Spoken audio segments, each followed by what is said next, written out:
Good evening. I'm Rafael Martinez, and this will end in darkness. The world is feeling the effects of one truly magnificent person that we have lost. A person that was admired both politically, sometimes culturally, known for being a pretty, what's the word I'm looking for, Bobby? Elegant, important, vital, trailblazing woman. First, I believe, female Secretary of State. Could be wrong. This isn't a place of facts. One, Madeline Albright. Madeline Albright. She was one of the very few ladies that would appear on my TV from time to time talking politics. She'd be on Real Time with Bill Maher, Politically Incorrect with Bill Maher. Lots of Democratic shows, very rarely on a Fox show. They didn't want that heat. But Madeline was vital. She was part of many White Houses. I don't even remember what White House she was part of. She's probably Clinton's, right? I think so. But I remember her always being around. Definitely Clinton. Because she was loved by Democrats. And quite frankly, when someone like this leaves the world stage, the world does feel it. Everyone felt it when Donald Rumsfeld died. There was a great war criminal. One of the best. So many places in the world affected by our dear Donald.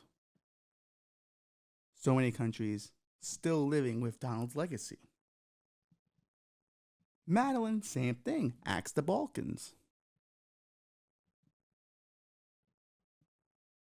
Madeline Albright was someone who you can count on to truly toe the line. During the war in Iraq, she was one of the WMD believers, pushed that narrative as much as she could. I remember on CNN, a young guy asked her, what about Indonesia? What about Israel?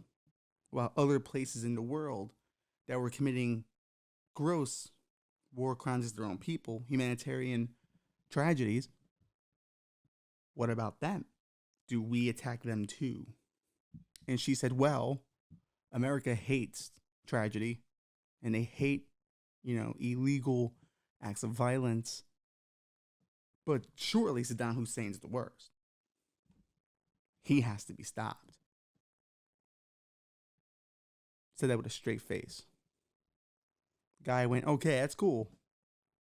But we are allies with Saudi Arabia, who are doing a genocide currently in Yemen. We are friends with Israel, who mistreats the Palestinians. So wouldn't there be a consistency of, hey, if we're going to do it to Iraq, why not them too? She, with a straight face, said, I never thought I'd live to see the day where you defended Saddam Hussein. That was not the point of what he was getting at. It's not the point of what I'm getting at. It's not about defending Saddam. It's just asking for consistency. Seems to be an issue, it seems. It's unfortunate. But it's all about consistency. That's how you succeed. That's how we're told you succeed. Consistency. Do you want it enough to be the best? Do you want to make sure your will is done throughout the place you cohabitate with everyone else, like your community, your country, your world? Do you want the power? And Madeline enjoyed that power. She enjoyed what respectability got her. You couldn't question Madeline Albright, especially during the war in Iraq. She was clearly a sensible Democrat. So if she thinks it needs to be done, well, then maybe we should tone it down and give Bush a chance. She was part of that. And then when, Trump became president, she certainly made sure her voice was known, acting as if somehow Bush was better. I would argue not. Trump got nothing done. He didn't do anything. George Bush did a lot of things. Difference. You can hate them both, but there's a difference. Do you hate the guy who got the most done or the least done? The tweets were bad. Trump's tweets were bad. I'm not arguing that. But so was the war on terror. So was bailing out the banks.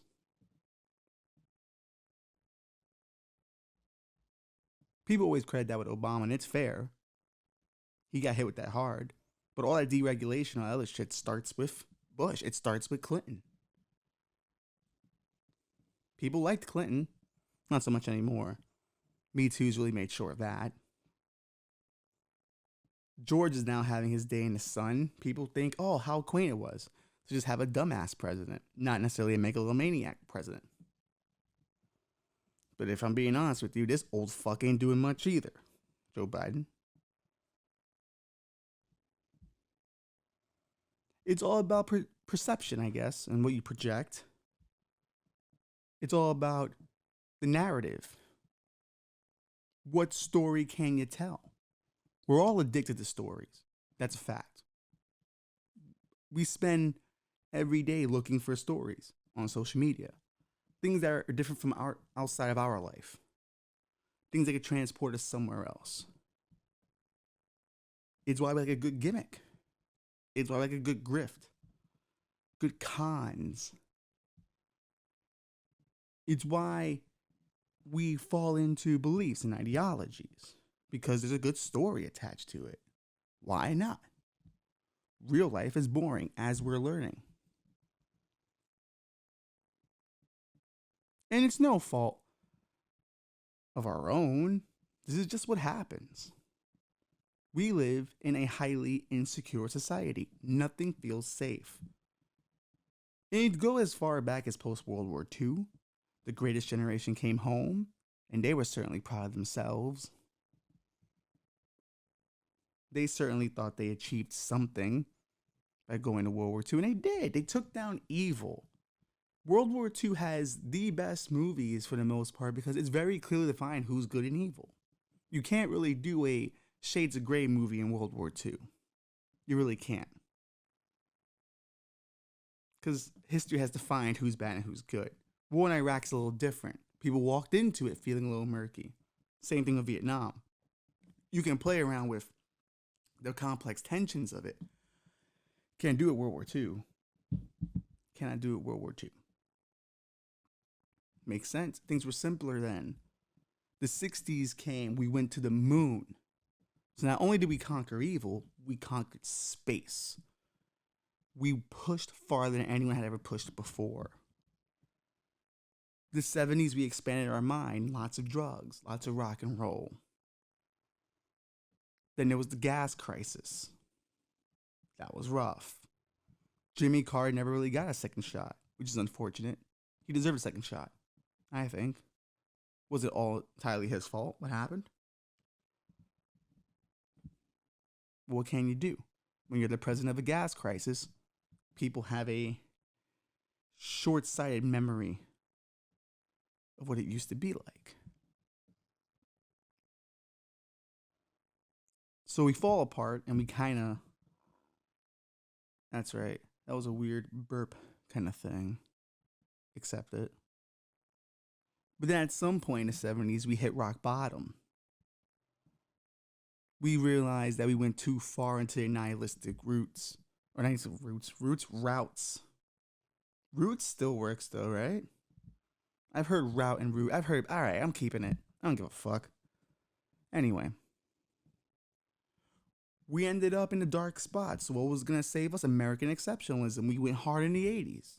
Cocaine, crack. Dreams of grandeur. It couldn't go down. We needed to be uplifted from a shitty standpoint of the 70s. So we took in the 80s, we embraced it. It's what we needed to get out. We realized at that point being too real about everything wasn't fun. So you needed Back to the Future, Karate Kid, all the classics. We were in the middle of a generational war then too. Gen X was feeling some type of way about the boomers.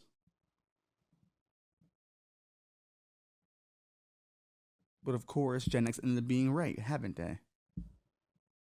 Because the 90s came and the good times were kind of over. Reality hit you in the face a little bit. It wasn't a full-on rock bottom. It was sobering, the 90s. Because now you start to realize how everything worked. Because the 80s boom showed you how easy it was to get rich in America if you lied and you cheated and you stealed. But the 90s were a sobering up of that idea. Like, oh, that's kind of how it works.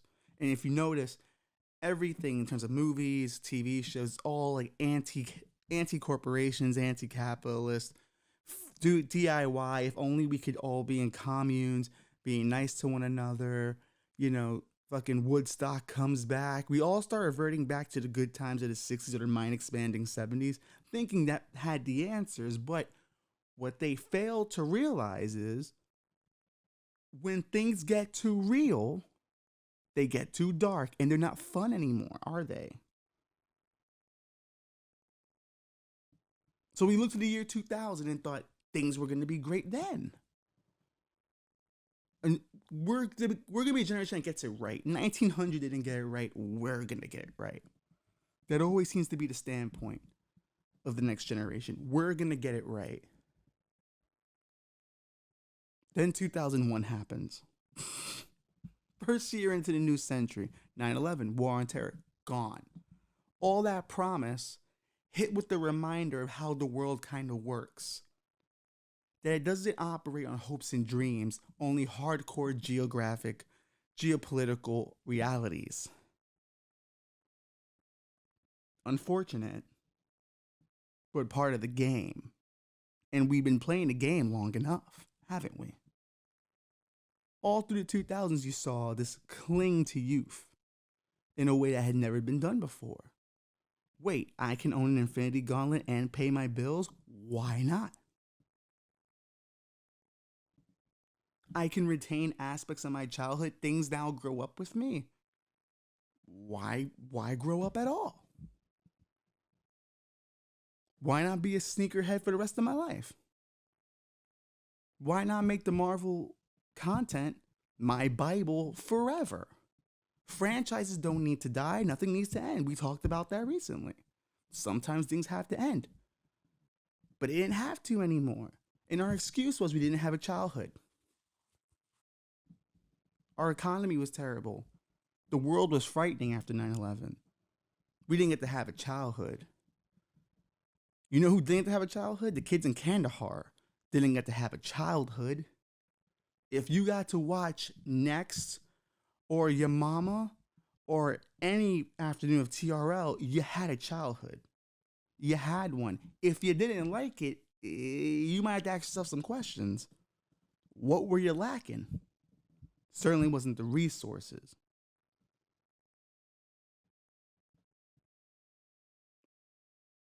I lived in a country where I can just turn on and watch Jackass at any time. MTV2 is running them all the time on the marathon. And it was great. It was truly what society was meant to be. Watching people destroy themselves on television. Like now. At this moment, you're watching me destroy myself. I'm fine with it.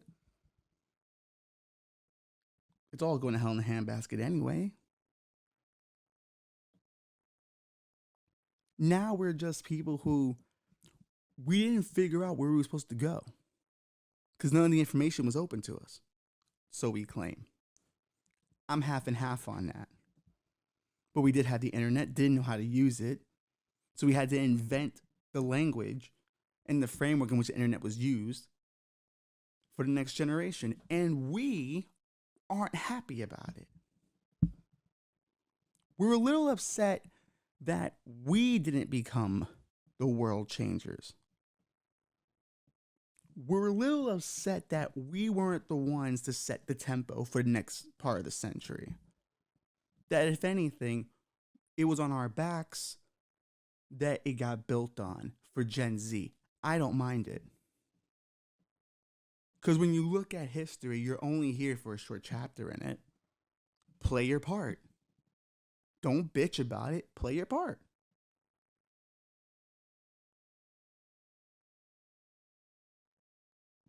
Nothing you can really do at that point.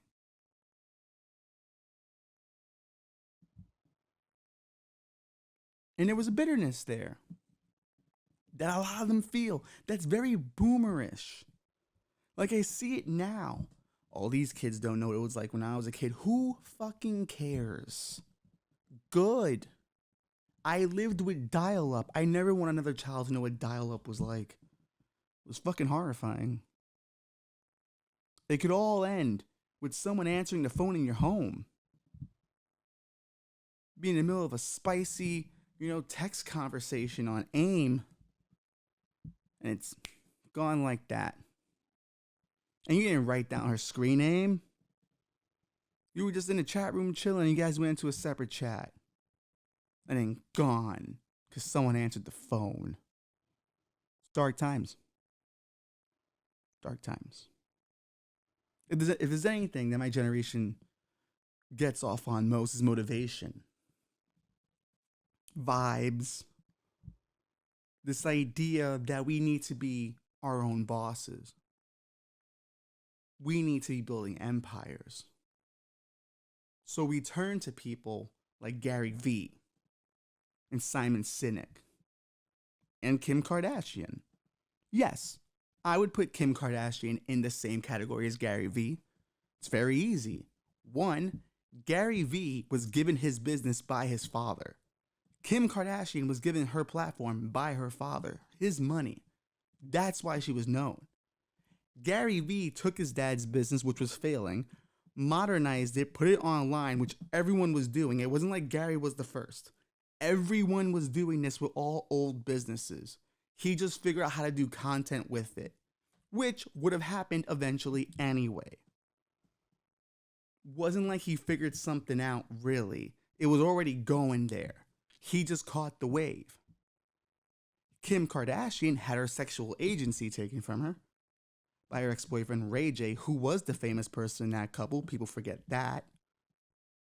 She sued him, now gets profits off the sex tape because she took back her sexual agency legally and financially.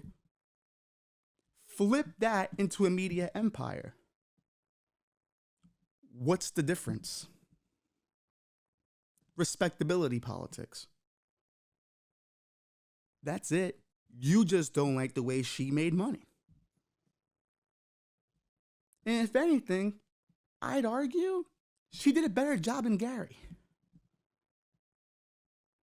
I can sense her influence more in the world than Gary Vee's influence. People who pump up Gary Vee, where are their success stories?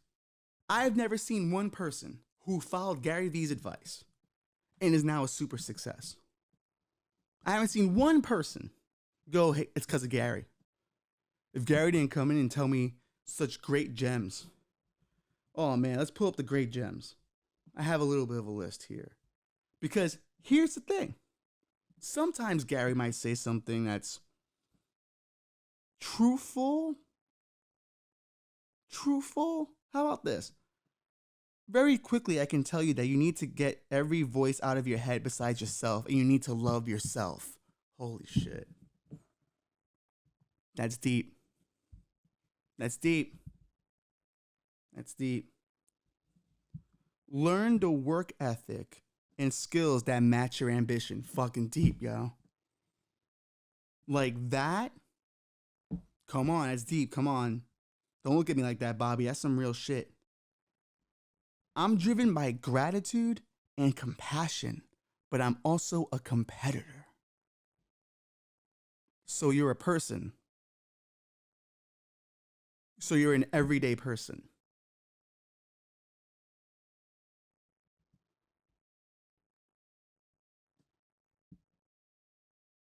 When you have people coming up to you wanting to shake your hand, take a photo. It's better than having $1 million. Then give away the millions, Gary. You don't need it. You don't need it. Give it away. If the pictures make you whole, then you don't need the millions of dollars. Just start giving it away. Because at least then, Gary would be living his bullshit. Gary will tell you how to run a business, but he won't pay his employees a reasonable wage. Several people who work for Gary will tell you that. How's that any different than anytime people bring up Kim Kardashian's productions and how they had to work overtime and to stay later than they should have and missed family gatherings and all that? Same thing. They do the same business. Gary's in content. She's in content. There's no difference, except you don't like the fact that she got to use her body to make the money. You don't like that part. And that's a you problem, not a Kim Kardashian problem. So to be honest with you, when Kim Kardashian says, get up and work, bitch, it's just as valid as anything Gary Vee says. They both started on third. They both had the best platform to get started for their businesses. Fair is fair. Fair is fair. They're both in the same business of giving basic bitches hope that they won't stay basic bitches. And I mean that for both genders. Because dudes fucking love Gary. That's their guy.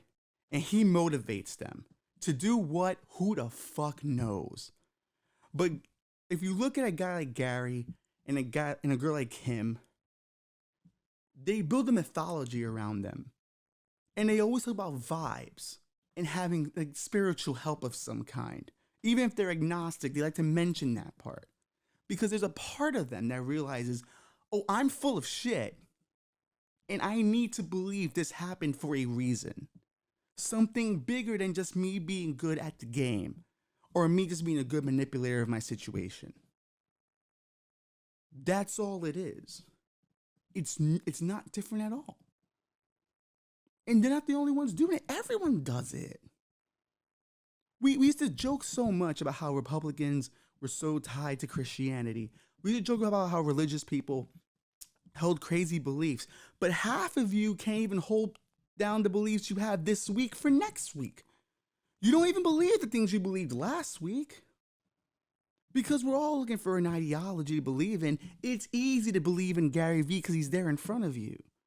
And you know how he makes you feel when he says all these beautiful words about being motivated and being strong. But here's the thing. You're not in Gary's shoes. And you're probably never gonna be. Not everyone can be their own boss. But everyone can be an insta-thought like Kim Kardashian. I've seen those women. They're everywhere. Hence her influence. Far more influential than Gary Vee. And I guarantee you there are dudes who are going to seethe at that shit. They're going to be pissed when they see this shit. Good. Be pissed. Sorry. Toni Storm, pro wrestler, just started OnlyFans. Respectability Wrestling Twitter came out of nowhere. Oh, she's just giving away her dignity. Giving away her dignity? Have you looked around? There's no dignity left anymore. There's no dignity in society anymore. The second we got social media, all dignity was gone. Now our entire lives are on fucking social media. Talk about dignity? Every dumbass thought you have is now on Twitter. Thoughts you haven't even fully really given time to let simmer, but you threw them out there because they're good for a tweet and you want the likes. Wrestling trolls, they know what they were doing. Oh, how could she do that? How dare she use her body to make money? You mean how dare she use something that she sculpted herself in the gym to make money? How dare she? What are you doing? How are you making your money? I don't begrudge anyone how they make their money. I don't. You figured out how to get past the grift. You figured out where the money was. Congrats. I respect it. I respect it. We said it beginning of this season. America is a gangster's paradise, and it is. Get yours while you can. Kim got hers. Gary got hers. You're going to get yours. And you're not going to get yours by listening to them. You're not.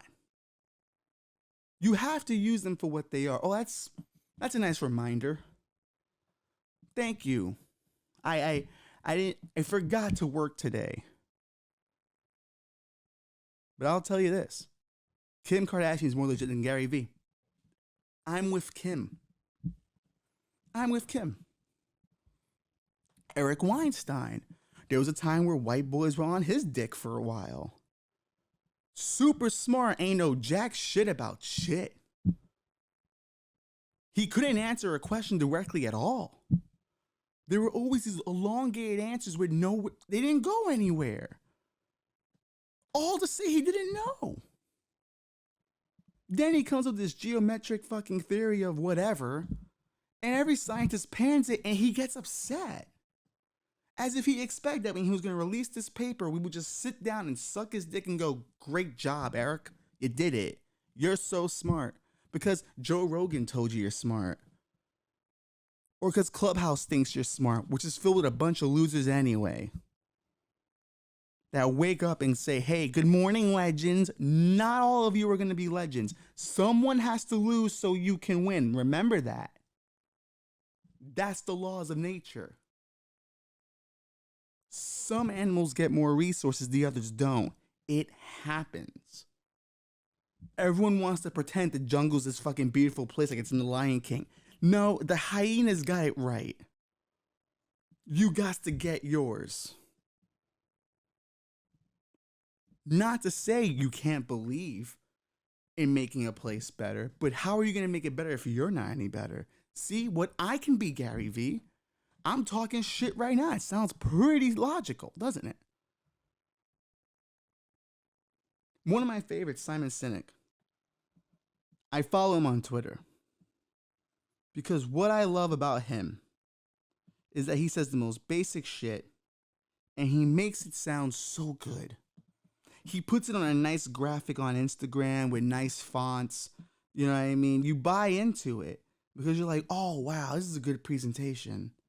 And maybe that's what it comes down to, presentation. Like we said with Madeline Albright. She presented herself as someone with dignity and not a war criminal. So maybe that's what it comes down to. Let's hit with the best Simon Sinek stuff. We know something is good when we're eager to share it.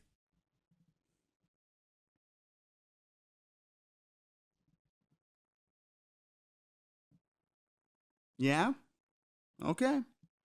We can drive sales, but we must earn loyalty. Oh, fuck, this guy's so good.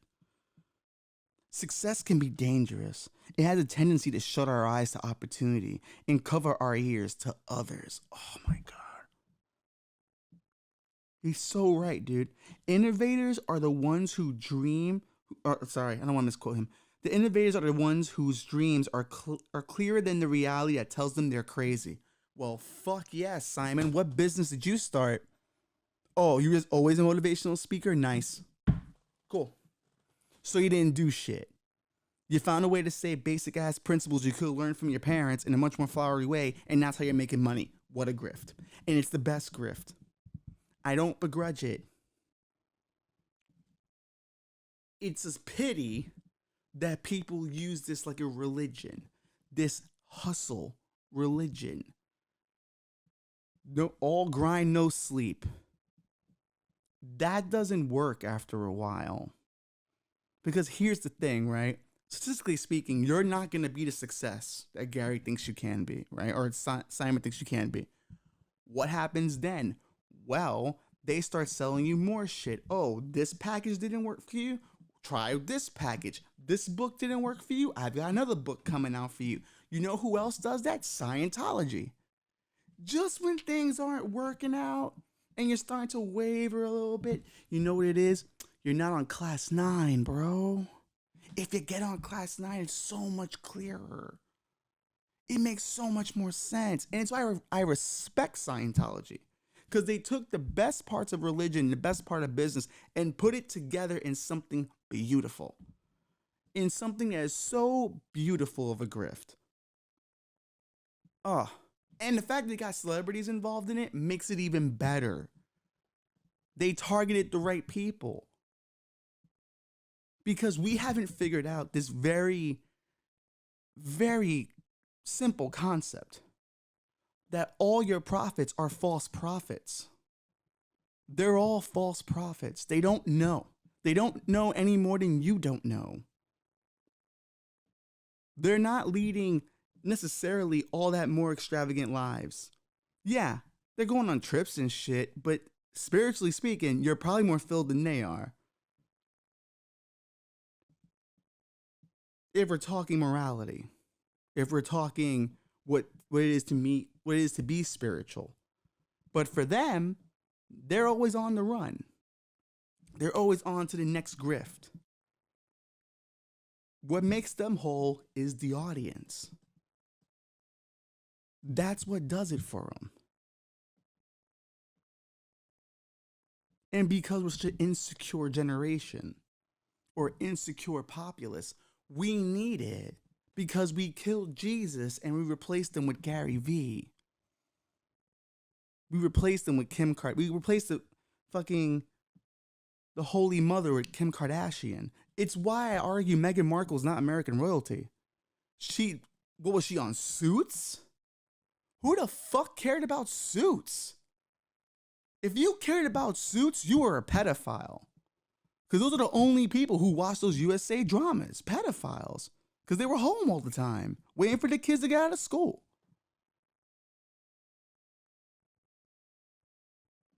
If you were heavily invested in the USA Network universe, holy shit. I'd see somebody about that. But there is no difference in any of it. They're all false prophets.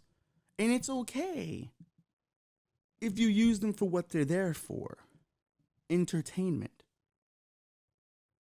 If you use them for what they're there for. To make you feel good for a brief moment. Because the truth is, there is no plan. There's nothing. Just you. I know people whose entire life they'll always go, I don't need a plan B. I'm going straight for it. Okay. They've been going straight for it for 15 years. Nothing's happened. I think you need a plan B. I think you needed something. Maybe it's not the talent. Maybe it's the work ethic. Are you doing it? No? Okay.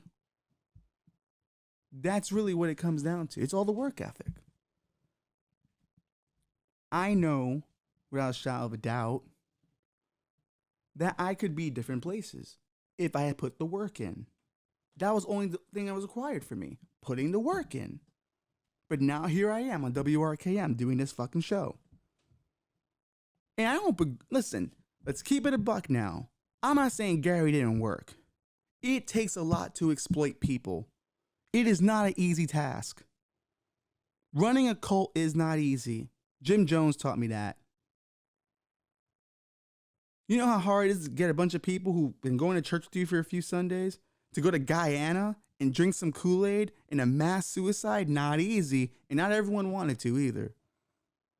Some didn't want to do it. Some he convinced, others he forced. Granted, tragedy, but respect the hustle, he pulled that one off. I'm pretty sure that's what Gary would like to do. That's the next step for Gary. It's the next step for Simon. Commune, religion. It's what they've built. They give you proverbs to live by. Not different than the New Testament, not different than the Torah, the Quran, or any of these other books.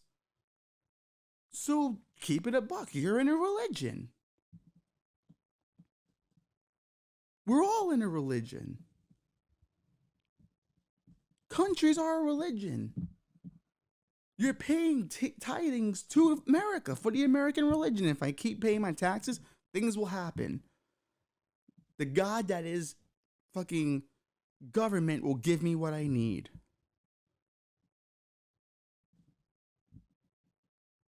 It's all false prophets.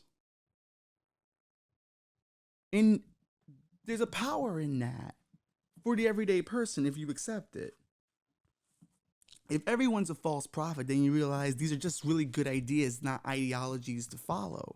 And when you have good ideas, you stop yourself from becoming radical. And you realize that it's better to have a good idea than a belief, because you can change an idea if it's wrong, but a belief, it's harder to break. Ask anyone who's ever left the church. Those people struggle with it and still do because they built their life on it.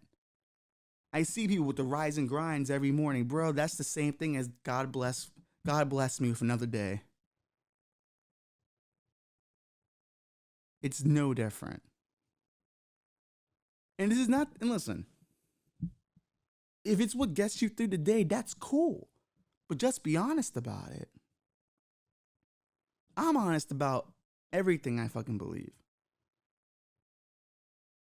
Yeah, I believe in God. That's for me, not for anyone else. I wouldn't recommend it to anybody else. That's worked out for me. There are things I believe about the economy. There are things I believe about government. They're my beliefs, and I've bought into them. I try to keep them as ideas as much as I can, but it's a little hard. We all struggle with it. We all want there to feel like there's a right way to do it, so we buy into mythologies. Jordan Peterson talks about it all the time. It's what Gary, Kim, and Simon all sell you. A mythology of what you're missing. You know, Jordan goes into, well, you know, it's all the hero's journey, you know. And sometimes you're born as Abel and everyone around you is Cain. And you have to be careful because they see your righteousness because you've upheld values and you believe in a higher power than yourself. And that's what gives you meaning.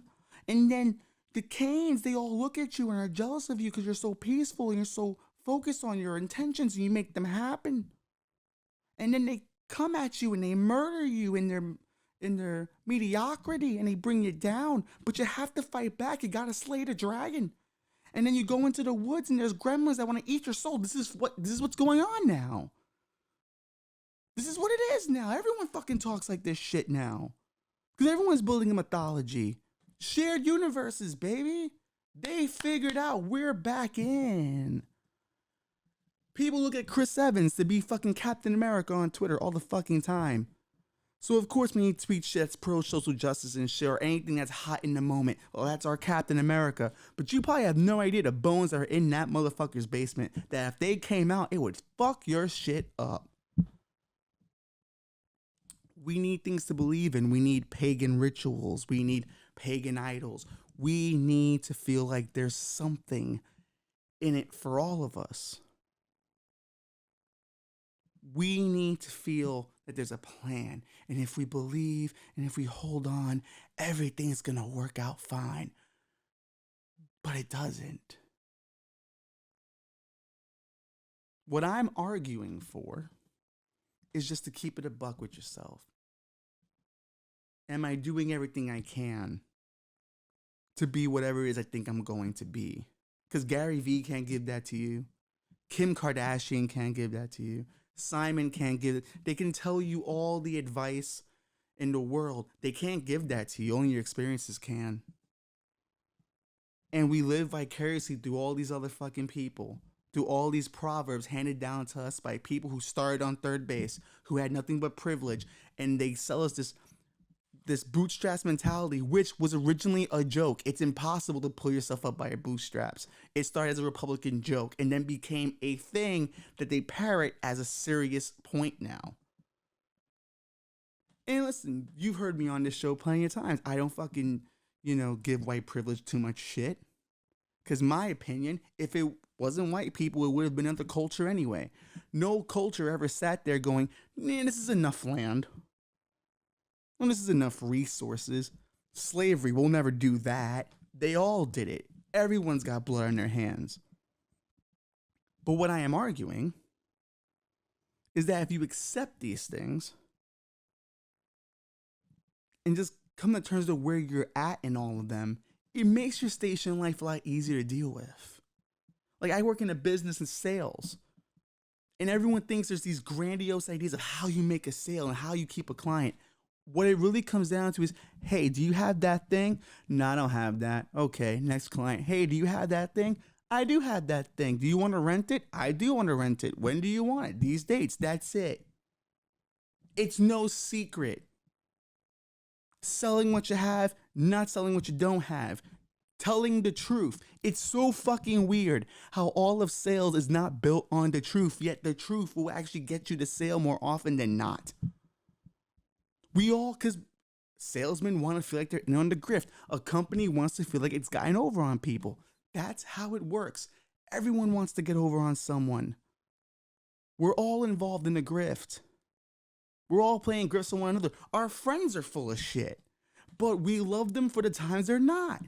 But we know they're going to be full of shit eventually when they cancel last minute on things, or they do something fucked up and have some lazy ass excuse. That's the best part of friendship, to me, is seeing how they wiggle around that shit, using the authenticity you already have. The understanding that you already have. We do it every day. We make these trade-offs of what we're willing to accept. Who we're willing to accept things from. All based on our own politics. And it's why I think more and more I kind of defend Kim Kardashian a bit. Because I think she got an unfair card dealt to her there. Where once it was because of a sex tape, both men and women kind of turned on her. And people would say, oh, she changed the way bodies are looked at. Okay, fine. I'm going to keep it a buck with you. If you're about 300 pounds, I don't find you attractive. And I hate to body shame that way, but dude, it's not healthy. I don't give a fuck what anybody says. It's not fucking healthy. As someone who's fucking 207 pounds, I am not any healthier than I would have been at fucking 190.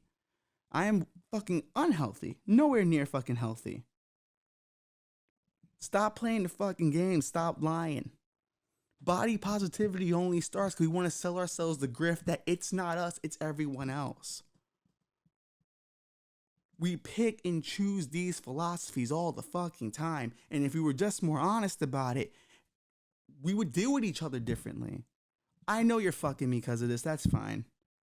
What's the median point in where I get fucked less and you feel like you got over a little bit? Because that's the only trade-offs you're making. Someone always has the power dynamic. No one walks away with a satisfied deal on both ends. People say that, but they don't. They don't. Even if it's a 0.5% power leverage, someone's got it. And it's at their mercy in which they use it or not. Gary's not going to teach you that.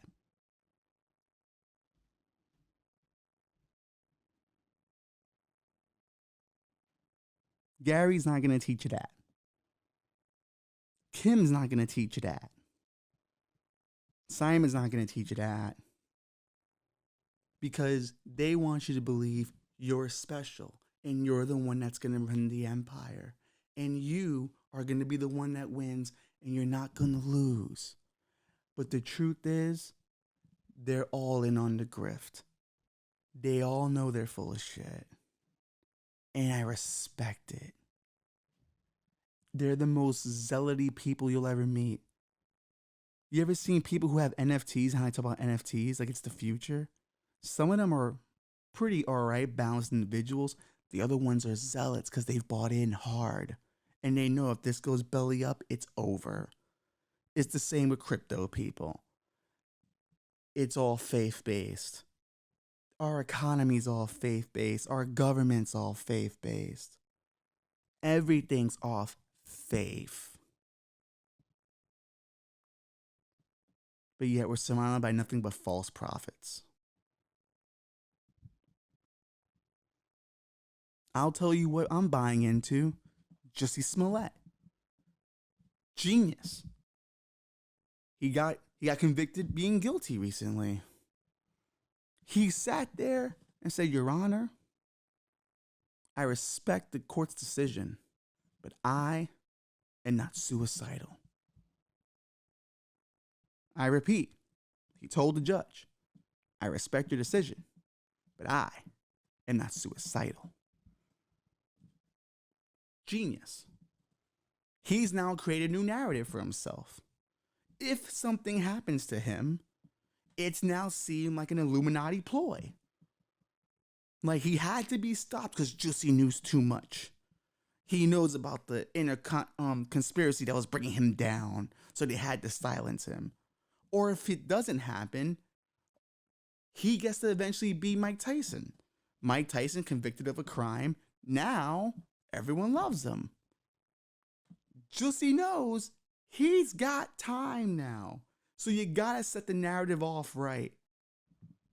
Your Honor, I respect your decision, but I am not suicidal will be a parody skit on SNL in 15 years. Mark this date down, I predicted it. He was smart. He gave us a moment because he knows it's all about moments and content. And it's what Gary talks about. Content is king and marketing is queen. Maybe Gary's right. Maybe I'm wrong. Hey, I'm an idiot. I'm broke. Don't listen to me. But Jusse Smollet, genius. Absolute genius. Now like if he dies, he's Epstein level now. The way to do it, now if he was committed, he'd kill himself. Hang himself. Not saying I want him to, but that's how you do the gimmick fully. Do you want to ride out on it? And he was never going to admit he wasn't guilty anyway. There's no money in that. The money's in the chase. You want to chase him. You want to, he's got to get his. He's already out of jail. Oh, we got to get Jusse back. He lied to all of us. We got to get him back. It's why we cancel people. We can't do anything to them, so we just cancel them. We get him off Twitter. We get him, booked off shows and all that. It's how we get him, because the money's in the chase. We got to chase the rabbit and massacre it. Even though some of these people do deserve to be canceled, but you know what I mean. We are also savage beast. This is the full of shit era, and you know what? You got to use it to your advantage. There's a woman who recently killed her husband because she thought he was cheating, and it was because she saw pictures of him with a skinnier woman that turned out to be her years ago. Embarrassing. Very embarrassing. But if I'm her lawyer, I already know what my case is. I stand before the jury and go, ladies and gentlemen, Rafael Martinez, and I want to talk to you about my client. I want to talk to you about how she was in a relationship with a man and they were in love. Those two had spent many great years together. So much that a lot changed in that time. When my client saw those pictures and didn't recognize herself, that was trauma. Yes, that was trauma that she blocked out. And to be honest, him having those pictures says to me he was looking to body shame her.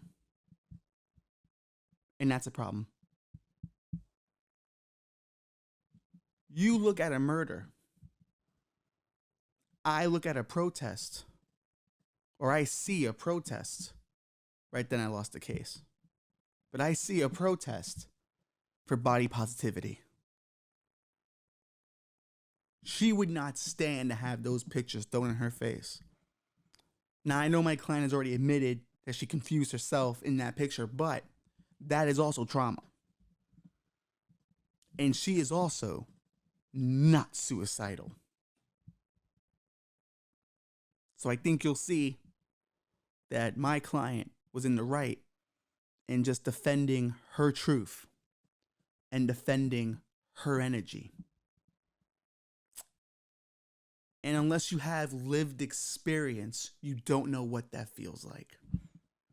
Have you walked in the shoes of a fat Guatemalan woman? I think not. I think not.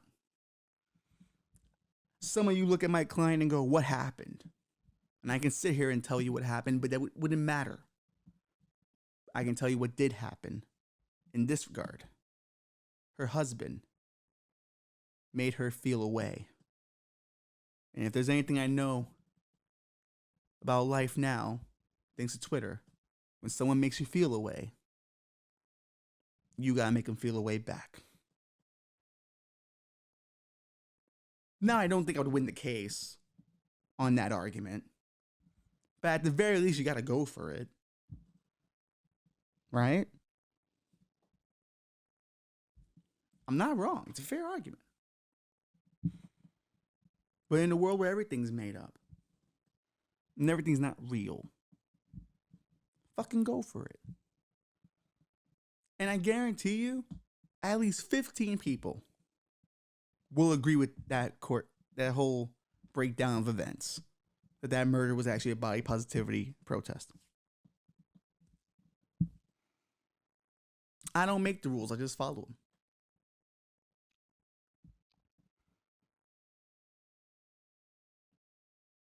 But in essence, in a place where nothing is real, deal with it. Start your own grift. Figure out how you will dupe people out of money. I know I am. When this Patreon starts, you'll know what's up. There will be tears. The Church of Darkness will get its money. That's a long time from now. Let's close with another Gary V proverb.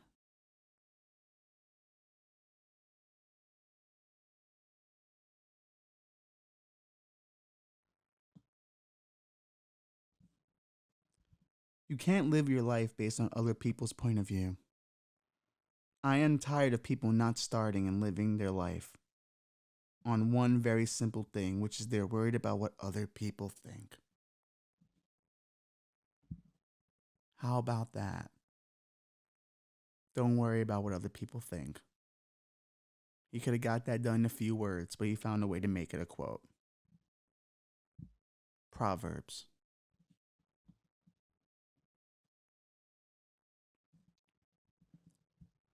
Amen. But I think we all know how this one is going to end.